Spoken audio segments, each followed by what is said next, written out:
Survey firms obligadong magparehistro bago magsagawa ng halalan surveys. Ayon sa COMELEC, naritong news scoop ni Ian Articona.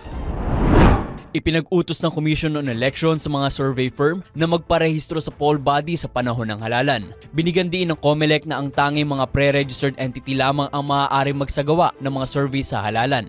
Alinsunod sa COMELEC Resolution number 11117, mayroon lamang 15 araw upang makapagparehistro sa COMELEC ang mga survey firm na nasa kalagitnaan ng pagsasagawa ng survey. Magsisimula ang 5 araw na deadline sa pagpaparehistro ng mga survey entity, 5 araw matapos mailathala sa mga pahayagan ang naturang resolusyon. Kaugnay nito, inabisuan ng COMELEC ang mga media na ilathala lamang ang mga election survey na naglalaman ng pangalan ng entity na nagsagawa ng survey at ang pangalan ng sinumang individual, kandidato, partido o organisasyon na nag-commission o nagbayad para sa poll. Samantala, itinalaga na ng Poll Body and Education and Information Department ito para i-verify kung totoo ba ang mga lumalabas na resulta sa mga election survey.